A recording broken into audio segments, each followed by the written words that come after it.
Jésus a dit sur la croix, tout est accompli. Tout a été achevé sur la croix de Jésus. Par conséquent, lorsque nous regardons Jésus, nous devons confesser qu'il a terminé tous nos problèmes sur la croix et notre vieil homme a été crucifié avec lui. Telle est la conviction que nous devrions avoir. Ce n'est pas une théorie. Une personne qui croit vraiment que la croix de Jésus a déjà réglé son problème ne vivra plus pour elle-même. Cependant, en réalité, tant de chrétiens pensent, oui, notre Seigneur a porté la croix pour moi, mais j'ai encore des problèmes.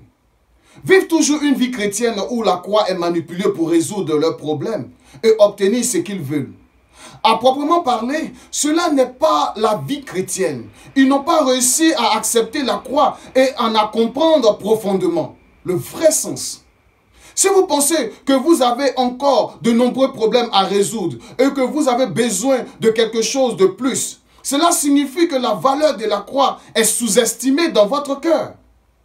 Comme je l'ai dit dans la dernière vidéo, il n'y a pas d'événement plus surprenant que la croix pour nous, ainsi que pour la relation de Jésus avec les deux autres personnes de la Trinité. Le Père a abandonné le Fils et le Fils a été abandonné sur la croix et l'événement s'est conclu par la mort du Fils.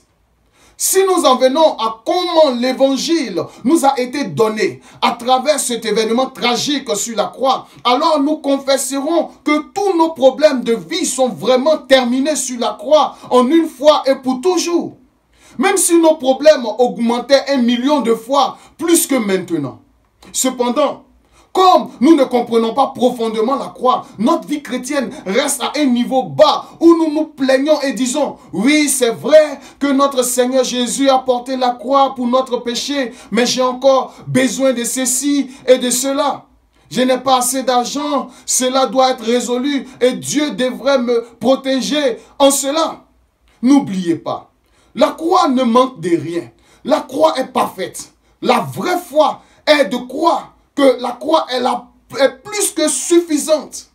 C'est de croire que chacun de nos problèmes était complètement terminé sur la croix. C'est pourquoi les pères de la foi ont tous confessé que la croix était la seule chose dont on doit se vanter. Un des exemples se trouve dans 1 Corinthiens, le chapitre 1, le verset 18. Car la prédication de la croix est une folie pour ceux qui périssent. Mais pour nous qui sommes sauvés, elle est la puissance de Dieu. Le salut a déjà été accompli sur la croix et nous continuerons de le vivre. Le ciel, le royaume de Dieu, nous a déjà été donné. Mais nous ne le voyons pas encore parfaitement. Par conséquent, nous vivons dans la tension, quelque part entre le déjà et le pas encore. Alors, quelle est la puissance de Dieu pour nous qui avons reçu le salut? La Bible nous dit que le message de la croix est la puissance de Dieu. La croix a une signification si profonde. En 1 Corinthiens, le chapitre 1, le verset 23 dit, « Nous prêchons Christ crucifié, scandale pour les Juifs et folie pour les païens. » Ce verset s'applique également à nous aujourd'hui. Le Christ est toujours une pierre d'achoppement pour beaucoup et une folie dans les thèmes du monde. Vivant dans les derniers temps, nous voyons la science et la technologie se développer et les connaissances progresser. Il existe de nombreuses options pour profiter de notre temps libre. Dans des moments comme celui-ci, parlez-vous toujours de la croix? Cela semble plutôt stupide pour beaucoup de gens. Lorsque vous confessez votre foi et parlez ouvertement de la croix, beaucoup de gens se sentent mal à l'aise. C'est la génération dans laquelle nous vivons. Cependant, c'est la même chose de temps en temps. La croix est la puissance de Dieu pour ceux qui croient. Et nous ne pouvons que le prêcher. La croix, si nous comprenons vraiment le mystère de la croix, cela signifie des approches de dernière génération pour nous. Ou en d'autres termes, pendant la génération de la science, car il y a beaucoup de choses dont nous pouvons nous réjouir et aussi qu'il y a des raisons et des connaissances dont nous pouvons discuter. Christ semble être stupide pour nous. Pourquoi avons-nous besoin de prêcher sur la croix dans cette génération? C'est la génération que nous considérons explicitement comme une pierre d'achoppement. Si nous confessons notre foi ou si nous prêchons sur la croix que nous croyons. la génération en cours duquel 1 Corinthiens a été écrit n'était pas tellement différente de la génération actuelle. Cependant, nous n'avons rien à prêcher ou à nous vanter si nous comprenons vraiment le mystère de la croix, qui est la puissance de Dieu.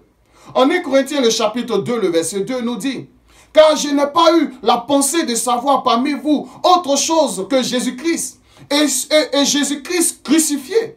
Je crois fermement que comprendre la croix de cette manière est la grâce de toutes les grâces. La croix de Jésus est l'un des symboles les plus courants dans notre monde. Par la grâce de Dieu, j'ai eu l'occasion de visiter plusieurs pays européens. Par rapport au site historique de la Corée, où l'influence bouddhiste était forte, de nombreux endroits en Europe étaient fortement influencés par la culture chrétienne. Partout où je suis allé, j'ai pu voir des églises et des cathédrales. Cependant, beaucoup d'entre eux se vident dans toute l'Europe. Ce qui signifie que la foi s'est estompée et que seuls les beaux bâtiments restent.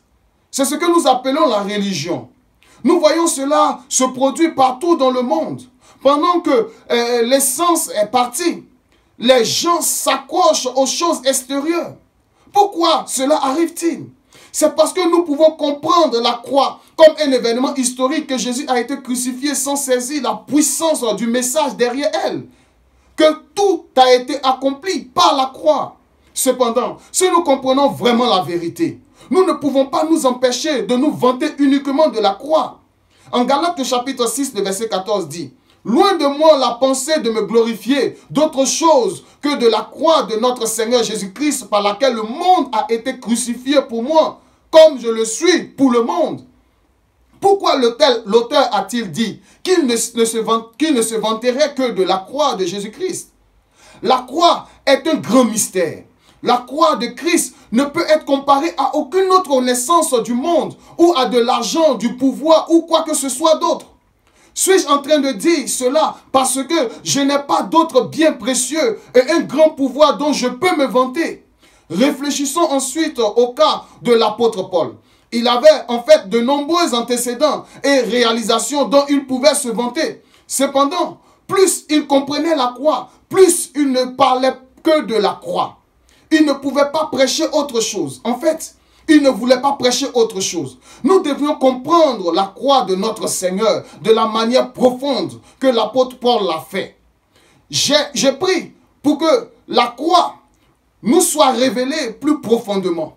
Que Dieu nous permette de connaître la croix. La croix est la puissance de Dieu. C'est un mystère. Chaque problème de nous est déjà réglé par la croix. Tout était fini sur la croix. Nous devons le croire de cette façon. Telle est la vraie foi. Comme tout est fini sur la croix, maintenant, je peux vivre une vie qui ne manque de rien. En conséquence, la croix devient la seule chose dont nous nous vantons. C'est la foi que les chrétiens d'aujourd'hui doivent restaurer dans leur vie. Si les pasteurs et les ministres comprennent la profondeur de la croix, ils ne peuvent s'empêcher de prêcher l'évangile en se concentrant sur la croix durant toute leur vie. Cependant, s'ils oublient l'importance de la croix, ils changeront leur style de sujet de prédication selon les tendances de l'époque et essaieront divers programmes pour attirer les gens. Chers frères, faites attention à la croix. Arrêtons-nous devant la croix. Écoutez la parole de Dieu qui proclame que tout est fini sur la croix. Quand cette déclaration que tout est fini nous est appliquée, c'est le salut pour nous. En d'autres termes, nous avons été crucifiés sur la croix. Justement, notre vieil homme a été crucifié. Nous avons été crucifiés avec le Christ, puis ressuscités avec le Christ. Maintenant, Christ vit en moi. Par conséquent, je n'ai pas d'autre choix que de vivre la foi du Fils de Dieu. Telle est la confession trouvée dans Galates 2:20. Louons le Seigneur qui a fini tous nos problèmes par la croix.